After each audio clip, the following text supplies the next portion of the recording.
Welcome back. On January 15th, the nominations for the 87th Academy Awards were announced. Some thought it was inevitable that films like Birdman and The Imitation Game would garner many acknowledgments in several categories. Hollywood's elite received recognition in all of the top categories. There were the familiar names from Robert Duvall to Meryl Streep. But who wasn't on the list raised questions among actors and movie critics alike. ABC's Mara Shavacampo has this report from the day's fallout. As this year's Oscar nominees were announced, Richard Linklater, Michael Keaton, Wes Anderson. Many noticing a trend. Julianne Moore, Reese Witherspoon. The 20 lead and supporting actor nominees, all white. Only the second time that's happened in almost 20 years. Soon, social media was buzzing with people criticizing the Academy for a shocking lack of diversity. The hashtag #OscarsSoWhite going viral.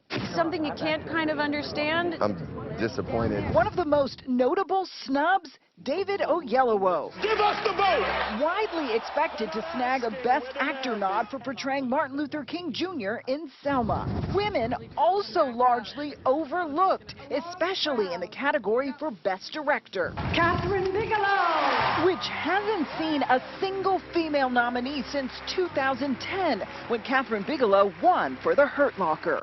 Noticeably not nominated this year, Angelina Jolie for Unbroken. Why would I come? You're not going to win. And action. And Selma's Ava DuVernay, who would have been the first black woman ever considered in that category. This issue isn't just about Oscar nominations. It's a greater issue in Hollywood. There really weren't any diverse films this year. Just last year, Lupita Nyong'o took home Oscar Gold for Best Supporting Actress. It has been the joy of my life. With 12 Years a Slave winning the top honor. The Academy is seeking out new talent, new voices, diversity. But many say this year's nominations show the need to get more color. We've got to stop talking about it and start walking that talk. On this red carpet. A red carpet that has seen Oscar winners such as Monique, Lupita Nyong'o, Halle Berry, Forest Whitaker, and other actors of color take home the golden statuette. Yet the roles these stars won for are somewhat similar.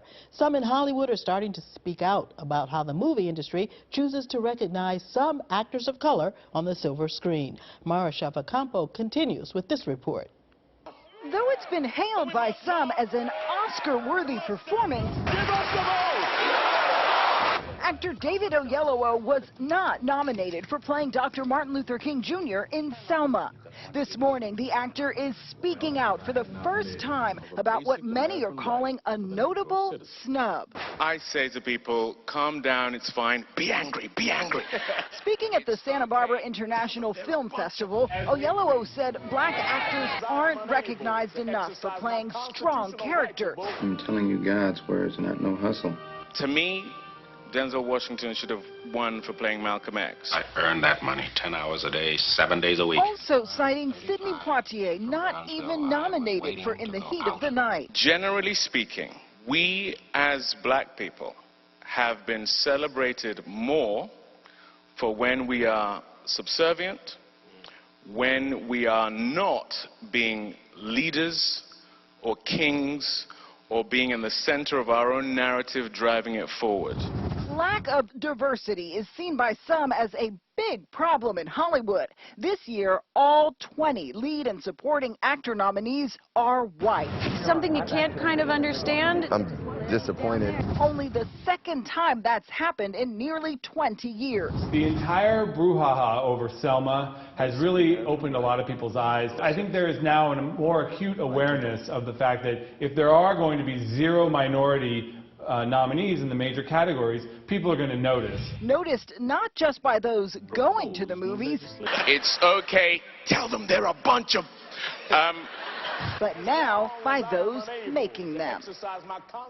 So why didn't Selma or any actors of color get any love from the Academy? Joining us to speak about this further is film critic for the Metro West Daily News, Bob Tremblay. And with him is Claire Andrade Watkins, associate professor at Emerson College and founder and president of Spia Media Productions Incorporated. Welcome, both of you. So what did we think about what David Oyelowo had to say about the kind of roles that African Americans do win for? They usually have high profile, which is interesting with Idi Amin, for example, for Forrest Whitaker. Why they didn't nominate the yellow for Martin Luther King was even higher profile is a great question. And I have no idea how the Oscar people come up with some of these ideas, how they vote. How do the Oscar nominations work? You know, it's one of those mystery things. If you actually Googled how does Oscar vote, you would find some interesting answers. How arcane the process is, how complex the process is. They talk about the preferential formula, where the Oscar people tell you to vote your 7 favorite films or 10 favorite films, and then they weigh those depending on how many people vote for their favorite and so forth. And then the other way is, the leadership vote for themselves. Actors vote for actors, directors vote for directors. And basically what you see is you have very few members that are minority. And along those lines. The Academy reflects the industry. I mean, it's predominantly white, and you're dealing with a demographic of white males, median age in their 60s. So you're dealing with a comfort zone of familiarity where the culture hasn't changed to keep time with how the viewing demographic and the culture of cinema have changed. So you're dealing with this conflict between the old culture of Hollywood that's really trying to change, but it's moving at the pace of a very slow elephant. You said some stats, 97% of producers are white in the Academy, 98% of writers are white, 88% of actors are white. In 85 years, less than 4% of acting Oscars have gone to black actors. Those numbers are pretty dire, huh? But it reflects an industry. I mean, America and Hollywood have always been the tentpole of global cinema and the awareness of how stories are told. What you're seeing with Selma is the shifting demographic of the power behind the camera as well as in front of the camera, and a more informed groundswell that's rising to the challenge of speaking for themselves. And let's talk about some of the politics, too, of why Selma may not have been nominated. Bob, and you and I were talking yesterday about kind of patterns in terms of who the Academy chooses from year to year. It would have been pretty mind-boggling for the Oscar folks to, after it's just nominated and given all these awards to 12 Years a Slave, to follow it up with another, let's give another black movie all these awards. And I think that's one of the reasons I think The Butler suffered in comparison to 12 Years a Slave. Butler came out first and 12 Years a Slave came out, and I kind of put that in the background. I virtually guarantee you if 12 Years a Slave had not come out, Butler would have received a lot more ink that it received. And sadly, I think Selma suffers from the 12 Years a Slave.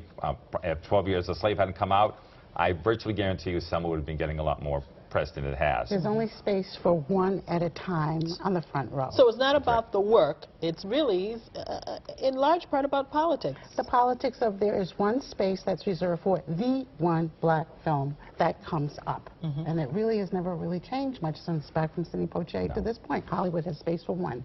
Now, Oprah Winfrey has a close association with both The Butler and Selma, and I've heard that many in Hollywood resent Oprah's power, prestige, and maybe that kind of filtered into the love that those films may or may not have received. We talked about this also, the dissing that The Color Purple received, another Oprah production. I think if you become too powerful, and if you become too black, too powerful, that's not going to, audiences maybe get turned off by that. A lot of directors, even directors that are really successful, that make a lot of money, they also get short-shifted. Look at Steven Spielberg. I mean, and George Lucas, people behind incredible, successful films. It took Spielberg to make Schindler's List before he finally won his Oscar. And so sometimes, and people are wondering, why Clint Eastwood didn't get nominated for American Sniper. Well, he's a late big. Well, he's already won before, so I give him another award. I'm sure when people look back, they even go back even further. We go back to 1939 when Gone with the Wind came out, and Clark Gable didn't win. And people go, how can Clark Gable not win? He's Rhett Butler. And well, he had already won before, and they gave it to another actor. So it is the politics. It's the politics, it's power, and you're dealing with the double whammy of gender and race and power. And the biggest qualifier and equalizer is money. This is a culture that's green. So regardless of what people's politics about Oprah, she was able to green light and make something happen. At the end of the day, the producer produces. And what Oprah has always done is kept her vision on what needs to be done, which is to do the work. And we're going to talk some more about greenlighting, but since she was able to do it on her own outside of the Hollywood power structure, there may have been some resentment there. Of course, it's a juggle for power. It's a very capital-intensive industry, and it plays hardball with everybody, compounded by race and gender. Now, interesting footnote about Selma. Selma was shown in the White House to President Obama, who, as we know, of color. And Bob, you pointed out a very interesting irony when we were chatting yesterday. This year, 2015, is the 100th anniversary of Birth of a Nation, which is a very polarizing movie. Where also shown at the White House. Shown at the White House, and who actually praised the movie. And if anybody saw that movie today, they would go, the president liked this movie? For people unfamiliar with Birth of a Nation, it basically portrays the Ku Klux Klan as heroes, and blacks as every single stereotype you could possibly imagine in a negative And it's a film that's shown in film classes. I saw it at Boston University. But it's also a revisionist. It fit the moment historically of kind of a revisionist kind of post-Jim Crow northern migration, segregation, and it captured that moment the way Selma is capturing that moment for the civil rights movement. So aside from the values of what Birth of a Nation, you know, perpetuated in terms of stereotypical images, it brilliantly captured that moment, and it became an epic.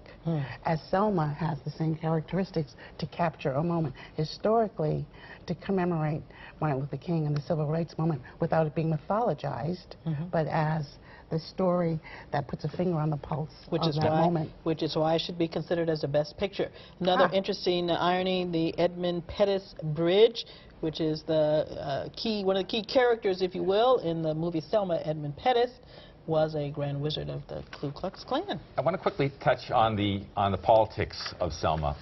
DuVernay received a lot of criticism from people in the LBJ White House for playing around with history. And that drives me crazy because all movies take liberty with history. Otherwise, it just wouldn't be, I just don't think that's why it's history, there's documentaries, and then there's film. And I think you have to separate the two, and for dramatic purposes.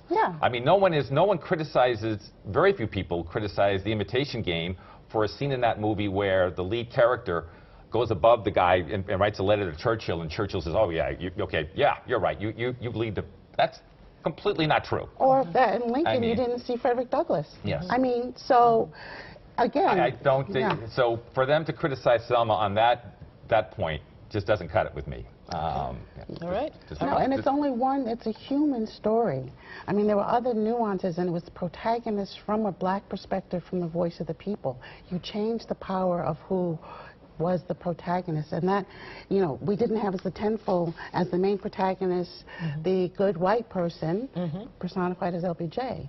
So you're dealing with the history.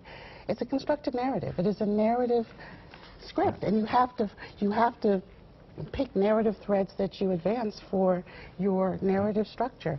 So you're going to stay with us for one more segment because I have some more questions for you both. Up next, Black and Latinos make up a combined 45% of moviegoers, so why isn't that box office strength translating to power at the studio level? Plus, one man's plan to Spotify the silver screen. Stay with us.